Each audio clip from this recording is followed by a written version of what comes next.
evening, Assalamu alaikum. Welcome to Dose of Reality once again. Today I have great leaders in our community and I will let them introduce themselves. But before I begin, first and foremost, I would like to thank everyone who is here today. And also, we are really sending a message out there for all the people that have lost their lives in Cedar Riverside. They were family, friends, and relatives, and we are really sorry, and we are praying for you guys and all the families that are going through this. Inshallah, we're going to begin with the show right now, and I would love to give people a chance to introduce themselves. Go ahead, Hodan. Assalamu alaikum. Thank you, Shukri, for inviting us to Dose of Reality. My name is Hodan Hassan.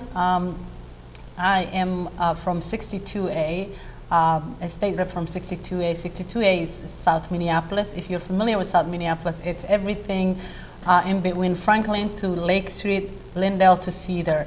And in Somali terms, I say everything in between Carmel and 24. I just served my first year of legislative, and I'm happy to be here. Thank you for inviting us. Thank you for inviting us. Assalamu alaikum wa rahmatullahi wa barakatuh. Good evening. And my name is Mahmoud Noor. I'm a state representative, District 60B, that is Cedar Riverside, Seward Neighborhood, Prospect Park, University of Minnesota, and also the island, in Nicollet Island. And I'm honored to be representing all those neighborhoods. And as Shukri stated, we are right now in the midst of the date or the fire that happened in Cedar Riverside. We lost 5 individuals. Inna lillahi wa inna ilaihi raji'un. We will keep on praying for those who lost their lives and also pray for those who are recovering to have a speedy recovery. Thank you so much, Mahmoud. Thank you. Hello, assalamu alaikum. My name is Omar Fatah. I'm a former candidate for the Minnesota House of Representatives in South Minneapolis. Thank you, Shukri, for having us today. Thank you. You're welcome. Hi, thank you for having us, Shukri. My name is Nadia Mohammed. I am the new council member-elect for the city of St. Louis Park. So I'll be sworn in this January. Yeah, inshallah, I represent the whole city of St. Louis Park. Yeah, so we were just having a discussion before. I'm really proud of you. Thank you. And being in St. Louis Park and knowing there's not a big number of Somali people and you still got voted, that says a lot about you. Your smile is giving you a lot of credit. So we're really honored to have you all here, mashallah. Thank you so much for everybody taking their time with this weather especially and coming in. So I will begin the questions and you guys can just chip in, and whoever wants to go ahead can go ahead and answer the questions. So if your constituents are primarily Somali, how do you intend to hold their values and beliefs? I can go first. Sure. So my constituencies are 1/3 or less than 1/3 Somali, and as an elected official, I have a responsibility to fight for my constituencies, to make sure that I represent everyone, to make sure that everyone in my district lives with dignity, that their rights are protected, that so we have, in this great state of Minnesota, we have one of the greatest states to live in if you're a white person, but also one of the worst disparities if you're a person of color. Right. And then when you are a person of color and an immigrant and a Muslim, all of that, it's an added burden to who you are, your social identities. So it's my responsibility to fight this fight every day, to make sure that my constituencies' voices are heard, that everyone is represented and everyone's needs are met, and everyone has a chance and an opportunity to succeed. So it's an everyday fight and it's a hard fight, but I chose that fight. So I hope that at the end that I'm making a difference, but it's my responsibility to represent everyone, especially in our community, the elders. That's where my heart really lies, and the youth. It's a huge gap in between, but those are like two parts of our community that suffer the most. The elders don't understand the system. There's a language barrier, there's a cultural barrier, there is even lifestyle barrier, and then the youth are struggling because they're caught in between two cultures. And we're gonna get into it later on, I believe, but all of the issues that are happening in the youth, it's not because the youth are doing bad things. that's not the only answer to that. The real problem is that the youth are caught up in two systems. A system that discriminates them. They're black, they're immigrant, they're Muslim. Everything about that is a problematic to the mainstream society. And then, but then you also have all the great things of being a Muslim, speaking a second language, which all the research shows. And then also bringing in all the experience of being an immigrant, coming from a different culture, contributing to that culture. So there's a beauty in all of that, but there's also a hustle in all of that, because you always have to prove that you're worthy of what's being given to you, or you're worthy of living in this country, you're worthy of getting education, getting a job. So all in all, it's my responsibility to fight for everyone and to fight for the community that I represent and the community that I am from. Thank you, Hodan. Mahmoud, what's your So I agree with my sister Hodan, my colleague at the state capitol. As we normally say, as goes Cedar, so goes the Somali community. So I represent Cedar Riverside. Yes. I have only 35% of my district's Somali constituents, but it doesn't mean that it doesn't include others. So we've got the Oromo community, the Amharic community. I have got the entire University of Minnesota. So that shows that I have to balance between the needs of the students. I have to balance the needs of the Somali, East African Muslim community. I have to balance the mainstream who live there. So you have to understand each and every constituent has got a different need. And for me to represent them at the table, I have to listen to them and actually follow what they want. At the same time, I think there's also the gap of engagement perspective. We may be sitting at the table, but there's so many other folks who come to us with different needs who want to represent the community. So by engaging them, by understanding what can we gain by sitting at that table, how can we engage everybody? How can we create those opportunities that we have at the state level? So those are things that I think we can keep on pushing and educating the community how to advocate for themselves. MashaAllah. Thank you. No, and Mahmoud and Hodan are both right. Just to piggyback off of that, Yes. As a former candidate, I knocked on thousands of doors, as Hodan and Mahmoud both know, and Nadia. In terms of values, the Somali community is not much different than everyone else, whether it's white, black, Latino. I think everyone wants a solid education system. Right. They care about affordable housing. They want our kids to be able to go to school, go to recreation centers, and come home safe. Yes. Without being worried about getting shot by the police. And they want to be able to maintain a lifestyle that is adequate, that they can function, and it's about economic prosperity as well. As a candidate, we saw that it's hard to excite the constituents if you don't hold their beliefs and their values. And I'll give you an example about that. In 2012, voter turnout was actually higher in many districts compared to 2016. And what does that tell you? So in 2016, Donald Trump was running for office against Hillary Clinton. We naturally assumed that people would want to come out and vote against someone that is directly against their interest and actually campaigning against them. He actually came to the airport and directly attacked the Somali community, right? Yes. So what we saw is actually that didn't make a difference. Voter turnout was actually lower in 2016, especially in 62, in Senate District 62 compared to 2012. So what does that tell you? That tells you that people want to vote for something, not vote against someone. That's true. Right? And I think that's very important. So just knocking on doors, talking to the constituents, understanding what their values are, regardless of what race they are, is very important. And yeah, you can pick off on that. So yeah, no, like you said earlier, like my district or my city is predominantly white, and but there is like a growing population of immigrants and Muslims and really just of people of color. And so what happens is when a city that's been historically all, white, well-to-do families, is with the sudden rise of like people of color and like, immigrants coming in, there isn't really a space developed, or there isn't like necessarily like just like that space for people to have that conversation, to feel like they're a part of the community. Like, I grew up in St. Louis Park. I came here when I was 10 years old, and for the past like 13 years, I have felt like a visitor in essentially what is my home.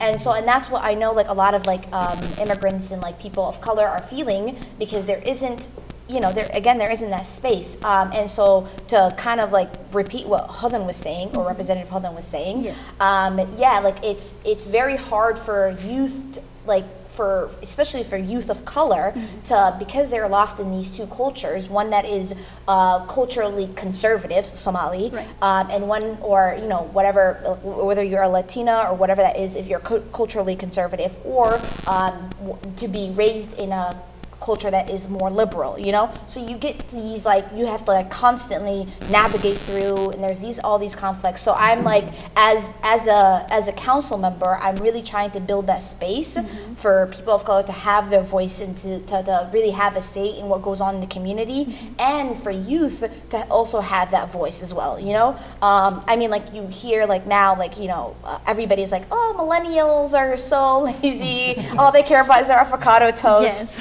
Avocado toast is delicious, but, you know, that's besides the point. It is delicious, you know, but that's besides the point. And so, like, it's really, like, now more than ever more important that we get that representation, whatever that looks like, you know. And as a person who has been discriminated against, or doesn't necessarily had that barriers their entire life, I'm not going to go into office and, like, you know, not stand in people's way, and still be very inclusive people, whether that is elderly, whether that is whatever that means to you, be inclusive as a city. So that is my number one goal. Wow, great.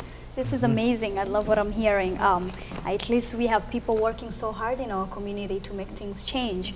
So far it's going good. I love what I'm hearing. So my second question will be, how do you intend to dismantle the taboos that are within our communities, such as addiction, gang, and mental illness? And there's many more to it also. How are you guys going to work through that?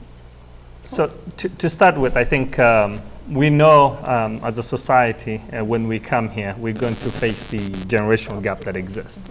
And then you create a subculture whereby the youth who are trying to know who they are, their identity, because they're Muslim, they're black, they're immigrant, so they're everything that you can think of. So when it comes to that, I think they find other places where they can go to and you know, start thinking differently, and somehow that disconnect creates some, you know, way of young people to go find other avenues. They may get addicted, they may end up having mental illness.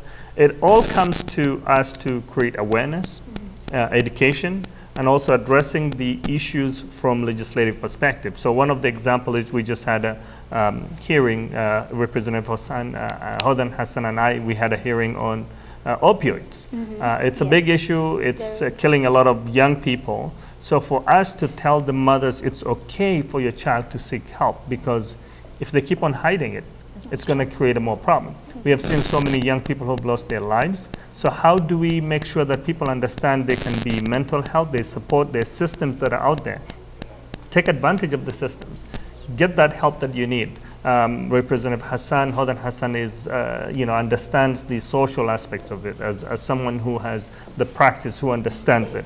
So why don't they, you know, why don't we collectively, the ulama, those who are educated, the young people should take the lead, as I've been saying, but you also need the credentials. You need to have the qualifications. You need to understand how the system really works. If we don't look into that, then we end up going through a cycle of, you know, saying there's a problem, but we're not finding the solution. So we need to start looking at solutions that will solve those issues. Yeah. Well, education. I can't put enough emphasis on how much education that needs to go into. So in my previous life, I was a mental health clinician, and 7 years ago, I was talking about these issues. I was talking about addiction, I was talking about mental health, and people thought I was the crazy one. No one wanted to hear. We came from a war-torn country. Yes. And there is a lot of research that was done from the Jewish community, because they went through the same thing that we're going through right now. And there's something called intergenerational trauma. Intergenerational trauma means that you were born in this country. You have never been to a war. You have never seen any problems. But your parent went through displacement. They went through war. They went through all of that and got pregnant. Your mother got pregnant, and you inherited those genes. So even though you have never seen a problem in a day in your life, you don't know what coming from a war-torn country looks like, what displacement looks like. You already inherited your disposition for those issues. So we need education, and we need education that's culturally specific to our community. What works for the white community or the mainstream community, going to a therapist, laying on a couch and saying, okay, so what brings you here today? Doesn't work for our community. So we need culturally specific programs that are geared towards the youth. And we also need parents to be educated about these issues. If you don't know what opioids are, if you don't know what your child is taking, you could tell, my son, who's 15 now, can tell me that he's taking vitamins. If I don't know what opiates are, I wouldn't even suspect a day in my life until he's addicted, until he's in a place where I can help. So I'm glad that our community is talking about this. I'm glad the ulama are on board with this. I'm glad the parents are on board with this. But we need education. We need treatment centers that are specific to our community, that's culturally specific, that's linguistically appropriate. And we need to continue understanding this, that it's not the young people's fault. They're just caught up in the middle of these two completely different cultures. A very conservative culture that says, you're not supposed to do anything out of my expectations. You're supposed to be a doctor, you're supposed to be a lawyer, you're supposed to be an engineer, and that's all you're supposed to be. And you can't live outside of that, those gated expectations. And a culture that's really liberal, that says you could be whatever you want, you could do whatever you want, you could call yourself whatever you want, you can label yourself however you want. So they're caught up in these two cultures, and this problem is going to continue unless as a community we're willing to talk about these problems, and we're creating safe spaces for these young people to address these issues. So yeah, I definitely agree that there is like a three-part to addressing this issue. One is that legislative part. If legislation is not backing us up, we are doing like everything will crumble down. And the second piece to it is the community. Once we have that conversation, once we start having those conversations, just really like start addressing them, we're one step closer. And most importantly is the family structure. If we are just leaving it up to our mothers or the women of the community to really address those issues, then we are failing at it. Like really making sure that our families know what's going on. And again, as a mother, you definitely know, you don't know what is your child doing at every point in your life, True. But if we are somehow really keeping them up to date, one thing I can think of is when we talk about the mental health or mental illness or whatnot, is for a long time, I have a mentally disabled brother, and so for the longest time I could not bring him into the community because they already make assumptions, you know what I mean, whether that is whether something is wrong with him or anything like that. So I think when it comes to that subject, I'm very, very sensitive about it, and it's just it's very hard to really have the conversation. I'm going in circles, but it's very important. It's very important, Okay.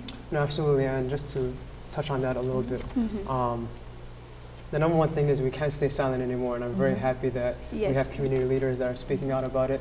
We have the ulama that are speaking out about it also, and people are coming together to tackle this. One thing that's very important to understand also is majority of the time, mental illness and drug use are tied together. Yes. They use the drugs to mask their emotions. And it ties to, for example, gang violence. Yes. If one of my good friends gets shot and killed, Sorry to hear that. I'm in a gang, right? I'm not going to talk out my emotions among my friends. I'm going to take something to relieve that pain, right? And that's very important to understand. To take care of that, I think we need to put money into our community. We need to put money into the hands of the community leaders, our nonprofits, and alhamdulillah, we have 2 leaders here that are going to do that for us. And I think that also is very important just to educate the community on what is going on and why it's happening, as Brother Mahmoud Noor said. The number one way to tackle it, I think, is through the parents. So I used to work at a community college as an academic advisor, and I used to recruit students that were termed at risk. And I used to always go and talk to the parents and say, listen, we're coming to help out your children. We want to help them get an education. Yes. We're asking you guys for us to help them. The streets are not going to ask when they come. They're not going to knock on your doors. They're just going to take your kids. So you have a choice to make. 9 times out of 10 it worked. So I'm glad that we saw a successful event at Brian Coyle where a lot of the parents came out. And inshallah, things will move forward from there. Yeah. I want to add on one more thing. Sure. Sorry. Yeah, Sorry. go ahead. Yeah. One of the things that I want to add on is one of the things that the youth really need is a real model. Yes. So we keep hearing role models. Role models are people that are on TV that you can't touch, can't that be you like- have no relationship with, Right. but you admire because Right. they're doing great things. Right. But real models are people that you see every day. Right. It's an uncle, it's an aunt, it's a friend, it's a neighbor. It's somebody that if things go south that you can pick up the phone and say, hey, I'm in trouble. Right. So we need real models. Our youth really need real models in their lives. So if we're gonna save them, they're gonna need real models. And those real models are all of us. Yes, that's with us. Yeah, no, I would definitely even go a bit further and say like when youth are looking around, because we are the generation that is like from the 1996 who are born, who are college grads, who are, you know, the first to graduate in their families or whatnot, and they look around and they see people like Hodan and, I'm sorry, Representative Hodan. I don't want to, like, you deserve that title. You deserve that title, Representative Hodan and Representative Mahmoud. And like they see them in these positions where it was predominantly for white people, you know what I mean, or affluent families and things like that, or like you see like literally community leaders, and it's just like it's amazing. You see doctors, engineers, and you're like, I can do it. You know what I mean? If they can do it, I can definitely do it. And to add more to that, when we talk about like this, like I feel we're especially vulnerable is the immigrant families who aren't necessarily educated on these. Like when we talk about this, I immediately go into the vaccine debacle that happened a couple of years ago, and it's still happening, you know? Yes. And so like where anti-vaccine people came into Minneapolis and they just literally just bombarded the Somali community with like wrong facts, basically. Not facts, wrong, yeah, basically Propaganda. just propaganda. And then where I even like it got to my mom and she was asking like should we not vaccinate, you know, like Yes. should we not, like what's, you know, and it was frustrating because it's just yeah, no, they're especially vulnerable, and that's just wanted to like. The other piece is actually I met two 16-year-old, both of them are female, Right. who are addicted, and Right. they didn't start too long. They just started this year.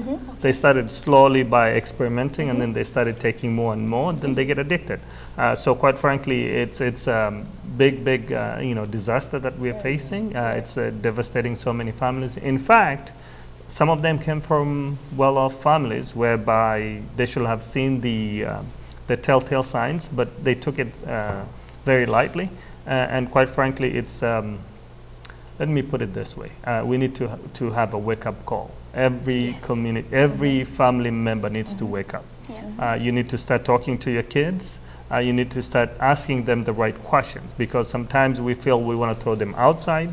And then when things go south, and then you will be looking for help, the time to get help is when your kid is in middle school, and get them ready for what they're going to be facing when they go to high school. And one more thing that I want to add on is, it's not like when we talk about opioid crisis and the addiction, it's not like kids doing bad things alone. Like I did a few years ago, I had a surgery, and they gave me pain medication. I fought with the doctor, and I'm like, I don't want Vicodin. Vicodin makes me really, really, really sick. And I want ibuprofen 600, and the doctor was like, it's not going to be strong enough for your pain. I took Vicodin for only 3 days, and all I wanted to take was Vicodin. But because I know and I'm familiar with this, I'm like, I stopped.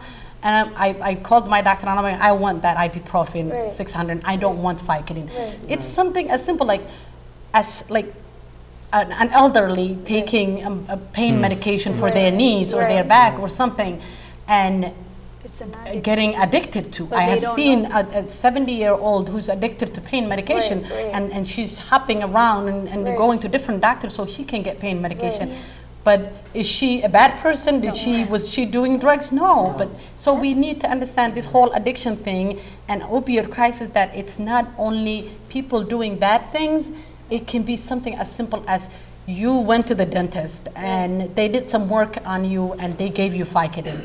You have to be careful about that, because before you know it, you'll be shopping around for Vicodin, because it's a very strong pain medication and easily addictable. So that is when legislation would kick in, you know? That's when we really need to hold our representatives, our Congress people accountable on addressing those issues where I am a regular good old person. If my doctor isn't prescribing me, how many of us just take the words of your doctor, you know what I mean? If your doctor says, take this, you best believe I'm taking it, you know? Because the doctor knows best. But we don't get to question that, and that gives us that makes us vulnerable, you know? So when legislatives are seeing that, big pharmaceuticals, laws really need to be passed. I know it's a whole thing. We're opening a whole box now, you know, but it's just. And we passed a law. Go ahead, Mahmoud. I don't want to. So we passed the opioid prevention. We have an advisory board. We're creating some resources. In fact, we are holding the big pharmaceutical accountable for this. We're putting some restrictions into place, but we also need to look into BPMs, which is the group that decides what the pharmaceutical will do, who gets it. And so there's so many things in the bigger picture. So we're going to be fighting them. In fact, Keith Ellison, our Attorney General, is putting a big fight so that he can hold them accountable. So those are things I think we have already started, but we need to keep on fighting for those. Great. Go ahead. No, I was just going to say that one of the legislation that we passed was asking the pharmaceutical company to pay $40 million in the next 2 years to deal with the opioid crisis. And that was passed. Did they? Yeah. We did. Yep, that was passed. So that's one step closer to accountability. So and that's where we need to be at. Well, you know, I've had a couple of shows here for mental health and opioid issues, and you know, mostly I think it's the education part that our family and our neighbors are missing out, and these kids are really getting away with it.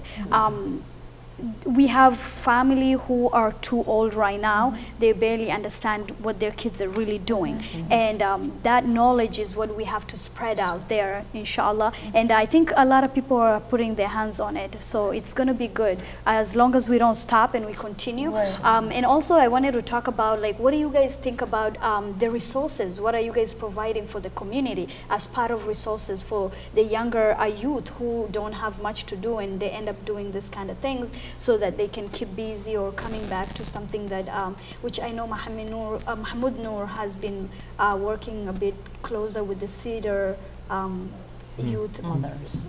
The resources are what we're really looking for to make them busy and maybe. So Representative Hodan Hassan and I have put a lot of resources when it comes to youth employment. We put some resources through Youth Prize. We've done direct appropriation in order to address the gap in employment. Alhamdulillah, at this point, I think everyone who's looking for a job can find a job. So employers are now even looking, coming through the neighborhood and trying to find if there are job opportunities. But we need to flip that in giving people careers that are long-lasting, so they can have nursing skills and so many other things. Beyond that, I think we've also been trying to find ways of engaging the young people. We try to request resources for youth violence prevention. We were blocked by the Republican Senate.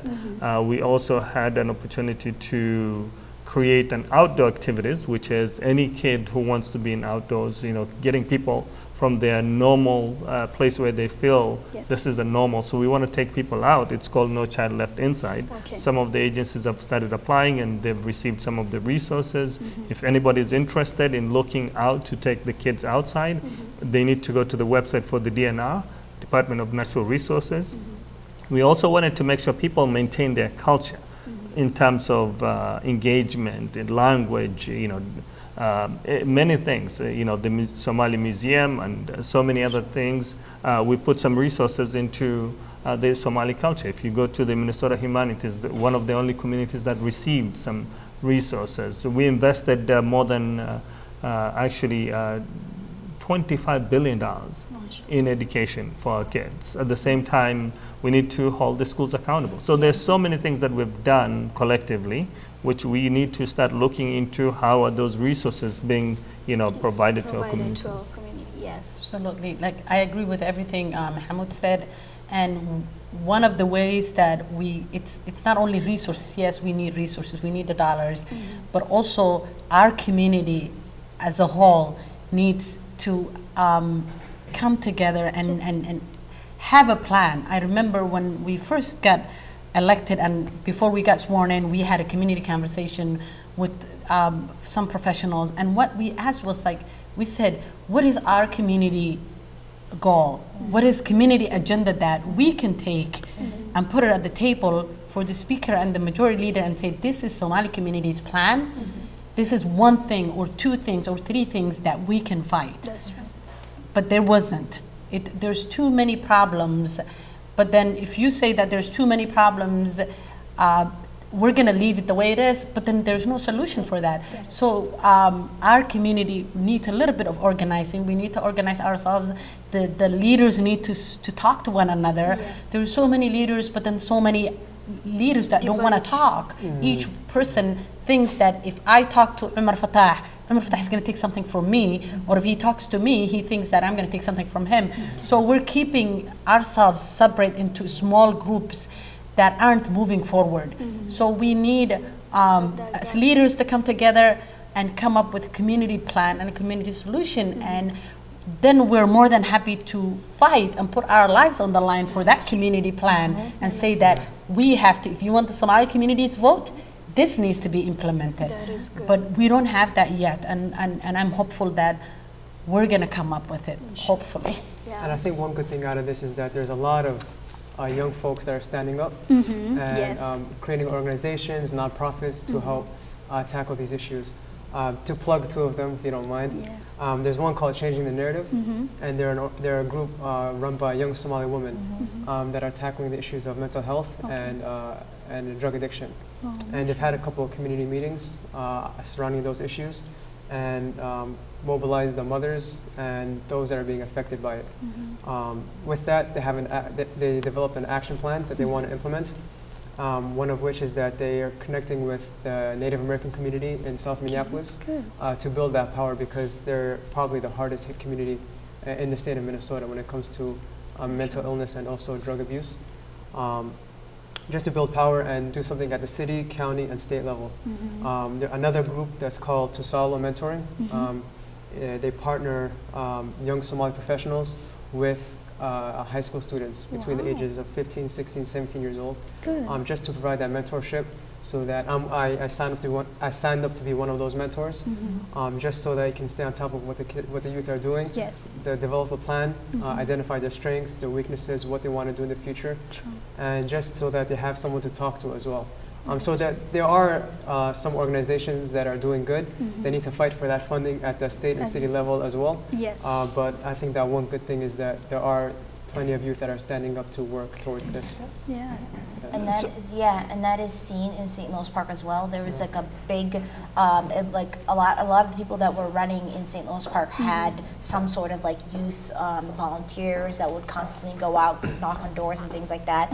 And when I announced that I was running, every single, which I was really proud of, every single Somali leader or any type of leader has backed me up in what can I help you with? Every single person in this, right here has helped, you know what I mean? And so when we to say we are here to help the youth and to help them succeed in their endeavors and make sure that they are finding success in their life, you know? I know that the community means it, and they've shown whether that is resources, whether that is advice or whatever that means, and it's been great. One of while I was running, one of my platforms was youth engagement, and to go back to that piece of being lost in those two cultures, and again oftentimes being the first to go to college in your family, being the first to get to that 9 to 5, buy that house, you know what I mean? There's a lot of things that you don't know.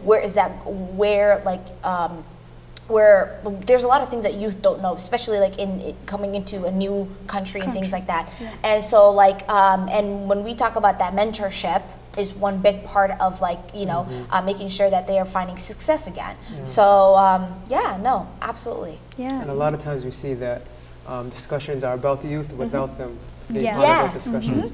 And So I we think that's need the key them. part about that as well. And number two, just because you have meetings or collaborative sessions that have youth engaged in it doesn't mean you have the right kind of youth. You got to have the youth that are being affected, is what I'm trying to say. Right. And too many times that's forgotten. One thing I definitely like argue always is you can't expect youth to be civically engaged or to be engaged in any type of way if they are too busy trying to survive the life that they're being given, you know? That is never going to be possible if I have to help my mother like make rent, you know what I mean, or put food at the table, or like really trying to get the best grades in school. It's never going to happen. If I get a little help, then I might be able to get like, you know, give something back, you know? True. So it goes for everything really. If anybody's having hardship in their life, they're going to be too busy trying to survive that life to participate in anything outside of it. That's true. So, yeah. So just to quickly add, Hodan and I, Representative Hodan Hassan and I, are more than willing, which we have done it, willing to accept interns for young people to actually come and engage with us and actually run our offices because it's open. And It's open to so the public. there's so many people who have come through the process, but there are others who are not, you know, willing to come. So right now, through that mentorship program, we have got staff members who are going to help them and guide them. In fact, they will be part of our staff members answering the calls, making things, you know, writing the bills and helping us write the notes that we may end up using in the different meetings that we go to. So we want to encourage the community to get involved and engaged. We want to build the future leaders now so they understand how the system really works. So I encourage anyone who's interested to really contact us and apply for those positions at the state capitol. It's really nice. And like I always say, it's your house, not our house alone. It's the people's house, it's the people's office. We're only there because you put us there, and we're only going to stay as long as you want us there. So the doors are open. Always, you know, come. I would love to mentor young women in my office. There was one young woman that Mahmoud and I shared one intern. She only interned for a few months and got a job in the house. So the possibilities are endless, but people have to be willing to come. And I know the state capitol is not the most friendly place to be at. There are days that I walk around and I'm the only hijabi that's walking around. I'd love to have more hijabis in there. You should be proud. Young people should be more than happy to, we're more than happy to mentor them. We're more than happy to show them the rope. We're more than happy to, even if they want to shadow for one day and see how legislation works, how committees work, how does this job work, and is this something that you might be interested? If somebody is thinking about, okay, so I might be interested in this, come, shadow us, see what it looks like, see what the state capitol, what happens down there. So. Oh, that's great. I love that. What are your tech-ins? What is going on with political today? How do you think this affects immigrants? That's a lot. I know.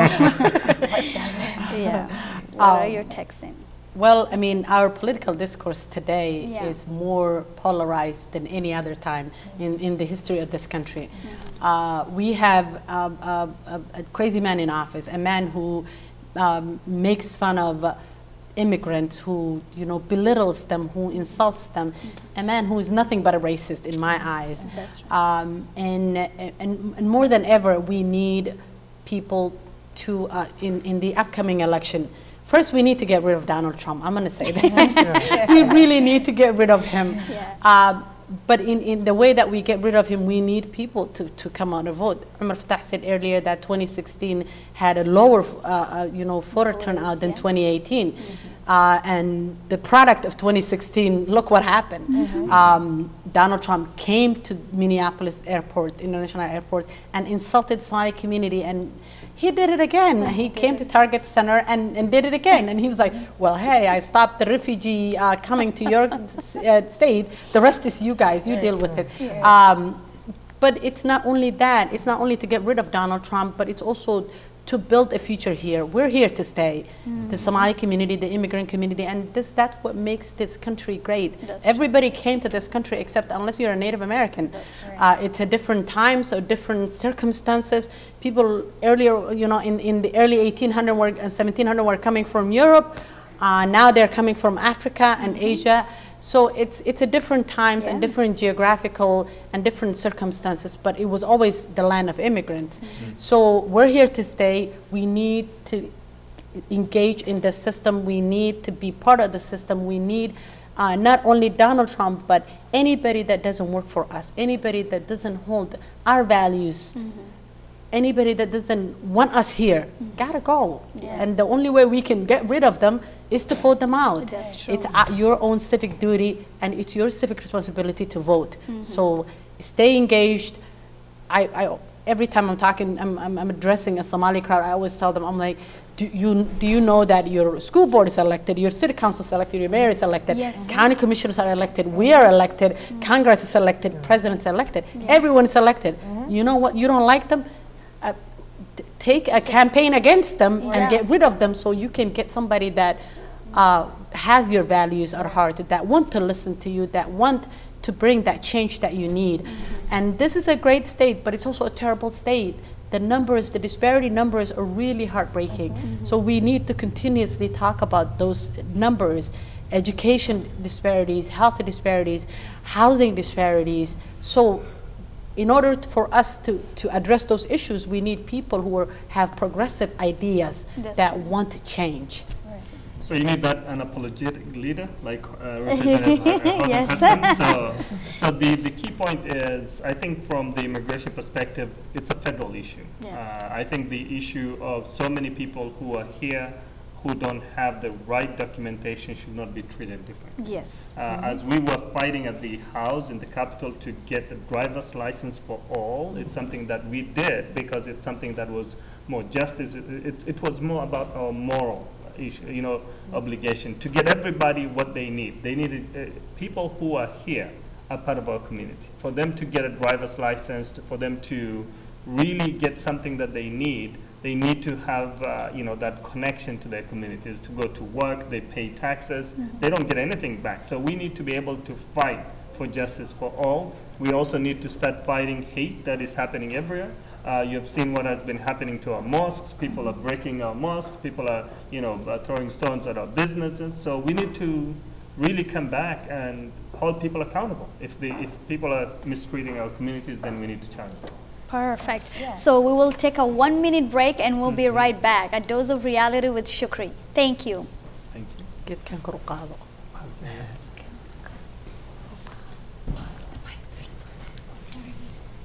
So the problem is, your mic is picking up her mic. Oh, should I put it on this side then? No, but on this side it's gonna. Okay. Let me know when you. I'm going to take a picture. Yes, yes. 3, 2, 1, go. No? Okay. All right, welcome back to Dose of Reality with Shukri. We will go back to the same question that I asked before. What are your take-ins is going on with politics today? How do you think this affects immigrants? I think Hodan and Mahmoud Noor already answered that, and I have 2 more to go. So after 2008, after Obama was elected, and again when he was elected in 2012, 2 things, or I mean 1 big thing happened. People are like, well, we solved racism, we elected a black man in office, we can rest now. Everybody turned off their TVs, and then we're just like, it's a wrap, guys. You know, America is fixed. And then fast forward, everybody like, and then when Donald Trump like started running and started saying these things, they're like, guys, racism is fixed, you know, this is not a thing. This guy is just, you know, saying whatever he got to say. And he got elected, and again, we turned off our TVs. We're like, this is not America. This is not what we know. This is, you know what I mean? Some of us took action. Some of us like just were like, you know what, whatever, this is done, you know? And so, and that's when we talk about like, you know, like policies and like, you know, engaging with our citizens and things like that, it's very people take offense to who is elected. You know what I mean? Whether like not remembering this is a democracy. You're never gonna get like. Sure, maybe you might get an official that you might like. Sometimes you don't. And if you don't, you go around the second time. You go, you know, like whenever their election is up, because it's going to be up, you know? That's true. You go back and you're like, okay, I'm gonna try it again, you know? And so like when the minute you give up is the minute you already lost, right? And so, and that's what we need to do this upcoming one. We lost 2016. That's fine. You know, we wipe our tears, we go back at it and we're like, this is gonna be different. And you're right, you know, it shouldn't be just getting Donald Trump out of the office, you know? And it shouldn't be because we hate him or whatnot. He's just not our president. He is not qualified to represent us, and we should get somebody more qualified. Whoever that means to you, that's totally up to you. And if you don't get your candidate up there in 2018, or sorry, 2020, then you go try again, you know what I mean? And you start from the bottom, city council, school board, you build your way up, and you build those progressive leaders, those community leaders, and like, again, whoever that means to you, that's totally up to you, but it's just, like really constantly being engaged and never stopping at like whenever, even when you get your, like, you know, your candidate up there, you don't stop there. You go on to the next one and you go to the next one. So it's just, that's one advice I definitely would say. Okay. Yeah. Yeah. No, absolutely. And I think that after 2 terms of President Obama, like Nadia mentioned, I think Van Jones called it a white lash. Because a lot of folks are scared about the demographics and how the country is changing. And they're scared of the change. The minorities are becoming the majority, right? And I think with that, we need to see us mobilize in a way where we have more people that look like us getting elected to office. That's very important. And just not to feed into the idea that it's us versus them. And I think in 2016, President Trump won by feeding into the hate, feeding into that idea that it's us versus them. They're the bad guys, it's the Muslims, it's the immigrants, and so on. But I think in 2020, he won't be as successful. As long as we mobilize, it's all about organizing and getting everyone together, because from what I've understood and what I've learned, it's a lot harder to get Democrats out to vote than Republicans. Republicans actually take it on like a religion. They really want to vote against the people that look like them, against people that think that don't share their values, right? But I think now that we have a better understanding of what's going on, I think that 2020 is a time where we can turn things around like we did in 2008. So as you mentioned earlier about the President Obama, did you think there was a little bit of less effect in our immigrants community, or?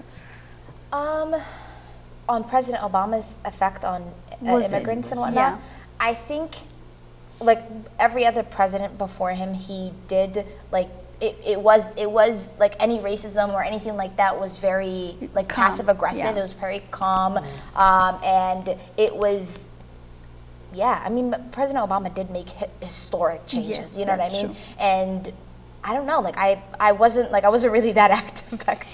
But he wasn't just the first black president, he was the first East African president. That is true. Don't let them say, don't let Donald Trump hear you say that. I knew it, he was born in Kenya. But also I think we elected President Obama, and because we said everything was solved, I think we went backwards instead of forward. It was more like we were all okay, and then all of a sudden it just came out so harsh, especially from someone who didn't know even how to act according to what he says from his mouth. But he forgot that he was making the country another, there was hate, so much hate that he was sending out that was affecting a lot of people. That is one thing that I cannot forgive about this administration. You can pass any type of laws. That is, you know what I mean, whether you're a Republican or a Democrat, but he validated a lot of people's hatred towards like Latinos and immigrants and Muslims and Jewish people, and he literally just made everything just it was come alive. The attacks that a lot of Muslims got when they were going to work and everybody else, it was very sad. So what are your plans, whether you're in office or running? How do you plan on engaging all ages and genders? You guys did read your questions, did you? Yeah, I mean, we did. yeah. So one thing I definitely intend to do is, like, again, addressing that intergenerational, like, you know, conflicts. A lot of, like, youth feel their parents don't understand them, and a lot of parents feel their kids are like, what are you doing, you know?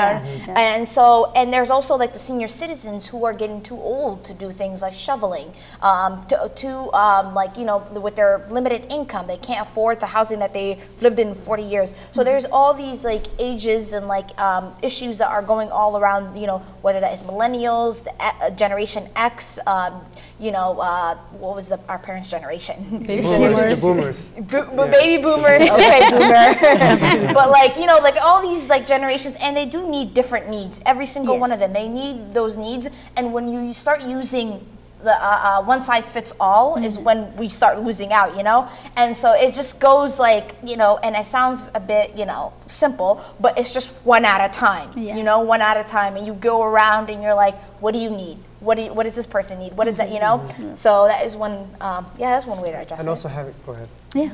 No, just also having candidates that excite the youth, excite the different people that are in the constituents. If they're not excited about you or what you stand for, or if there aren't candidates that look like them, they're not going to volunteer, they're not going to waste their time, they're not going to engage, and they're not going to vote, most importantly. So I think that we need to work hard to not only engage our community, but to cultivate new leaders also. Educate them not only on the processes, but how to get involved and also how to run. That's very important because we need organizers, we need people that are have an understanding of how the system works, but we also need more people to run for office, and that's very important. So we've been talking about what's happening at the federal level. Minnesota will be the first state to vote in the early voting, so it's that a month and a half by January 17th. So quite frankly is, how do we engage our own communities, people who look like us, people who don't usually show up? I think this is the best opportunity to actually do the engagement. I will be going door to door soon enough, talking to folks that they have to vote because people are getting confused. We're no longer going to go to a caucus. This is going to be a primary election to elect the Democratic nominee or the Republican nominee. I'm hoping everybody votes for the Democrats. So you got to choose which ballot to request. And so by engaging people at the beginning and saying this is who you're going to be voting for, that's something which we need to start engaging people right now, and we have to do it. One of the things that I have learned throughout the campaign that I went through was that you really have to constantly talk to people and address them in a way that's dignified, and not take their votes for granted. Our people's votes have been taken for granted all this time. One of the things that I've done in my campaign was, when I was running, was tell people, hold me accountable. I don't want your vote only, I want your accountability. Because that is what makes a difference. That's how you engage people, is that you have to ask for their accountability, because if I know that no one is going to challenge me and no one is going to ask me questions, I'm not doing my job. I'm like, fine. I mean, it's a blue district, you know, it's 90% Democrat. People are going to, even if 2 people vote for me, I still have the seat. That kind of mentality is what gets people left out. That's why our people are left out, because they're like, in the campaign that we were, Omar Fatah and I were in together, I think the primary, we had the highest turnout in that district for primary than ever in the history, because there was only one person that was a state rep for 40 years, and people thought that, you know, there was not much engagement happening. But our community show up in large numbers, and other communities too, not because they wanted to, because they were just voting for me or for Umar Fatah, but because they get excited about the process. They had people who took the time to knock on their doors and talk to them about issues and say, what is important to you? Housing instability, you know, food insecurities, all of these problems, job loss, all of these issues that people have, prescription drugs and how to pay for them. So we need to continue that engagement process to make sure that people can see themselves through the process of your campaign, or through the process of you getting elected, or through your office, and that they stay engaged and get excited about who to vote for. And that's where a lot of responsibility lies on all of us to make sure that our people vote in this primary, the upcoming election for primary, and make sure that we can get the best candidate to run against Donald Trump. And how does actually, go ahead. To add to that, so in St. Louis Park, when you are running as a candidate, you get a list of Democrats who voted in the 3 last municipal elections. And so what that means and what that looks like is the usual suspects. It's like the well-to-do white families that are in the richer parts of the neighborhoods. And so when I was running, I had that list, and I would just look, and it would just be like, oh, and I'm like, I know there's people of color that live in St. Louis Park. Where are they? And then my campaign manager was like, Nadia, I love your passion, I love your commitment, but you know, these are your best chances. Here's where your votes are coming from, and you need to go knock at those doors. And I remember, like, even as a person, as a constituent, I have, like, how many city council people have we had? Not one, and I'm not bashing anybody, not one of them has knocked on my door, and I've lived there for 13 years. You know, and so, like, same with, like, these, you know, the certain neighborhoods where like there's a lot of people of color, and I'm like, I could just go knock, and then they'd be like, it's a waste of time because you don't know where your votes are coming from. You know what I mean? You don't know if this person is going to actually vote for you, whereas this Jonathan Smith will vote for you because he's voted for the past 3 years. And so what happens is this cycle of, like, vicious cycle just begins. Obviously, if I engage with Jonathan and he votes, so obviously next year his name is going to come up on the list again. Whereas if I am, you know, ignoring the Latina population, not necessarily ignoring them, but like in the Somali population, and I'm just like, hey, yeah, I don't know if you're actually going to vote, so best of luck. They're not going to vote in the election because they don't know you're running, you know?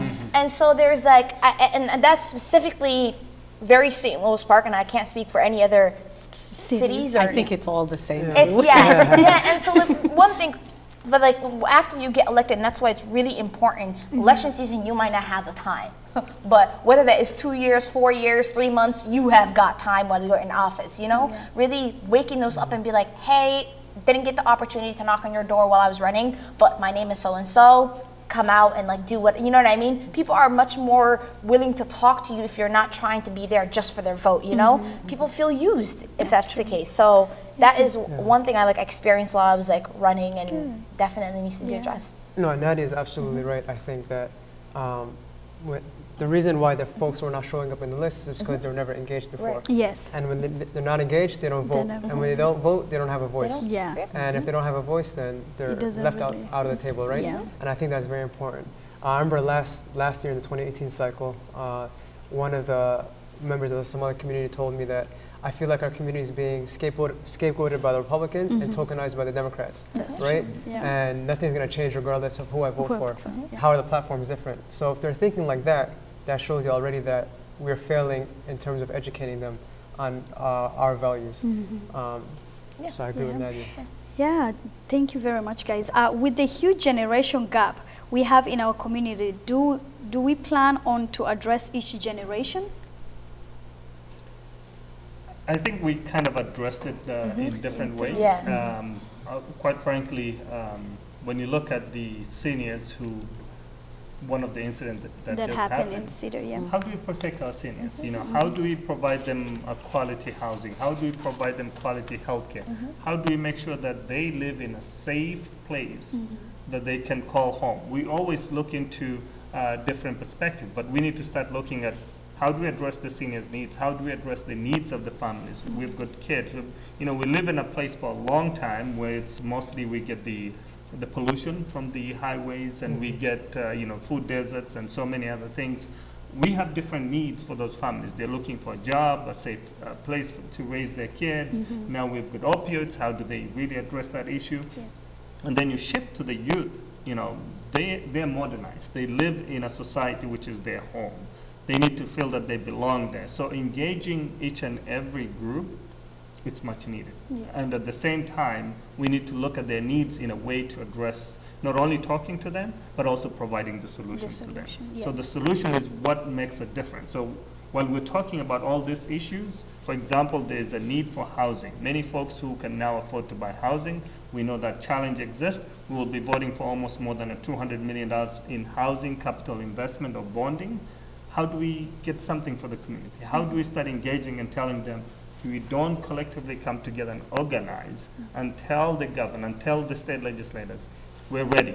We're ready to start having, homes. We're ready to start moving to different directions, but it's up to us collectively to come together. I think we talked about the generational issues that exist, but we cannot take for granted for any generation, whether it's the seniors, the families, the young people that are the future of our society. What we really need to do, there is a Somali mahmah that says, "Nima halin hoidi qadise." If you aren't sitting at the table, your piece of the pie is missing. Right. Basically, that's what it is. So we really need to look at what are the issues of our community, and the issues of our community and any other community are slightly different, but pretty much the same. Every mother and father wants their child to be successful. They want their child to go to a good school, live in a safe neighborhood. And they want them, when they finish school, to get a good job. Yes. So the issues are slightly different, but the same in general.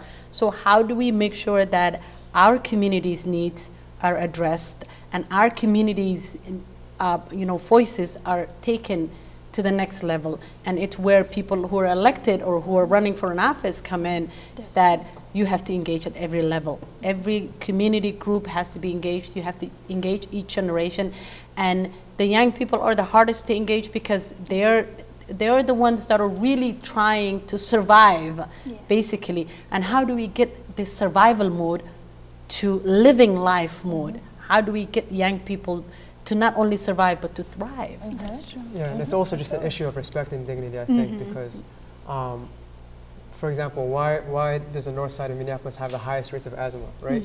Who lives there? People of color. And that's because of pollution issues. Why is the state of Minnesota the second worst in terms of in education for people of color? That has to change also. That's true. So yeah, there is an intergenerational issue, but I think even with that, it's more of a communication rather than values. That's true. I think that children and their parents, they want the same thing for themselves. It's just about how do we go about doing it. Okay, Michelle. I could not have answered it better. Okay, like they just took the words right out of my mouth. Okay, great. So before we end the show, it's I think 5:30 already. Does anybody in the audience who would like to ask any questions to our community leaders? I have a comment, not a question. Sure. Well, first I want to really thank each and every one of you for the work you do. I think it takes courage to do such a job.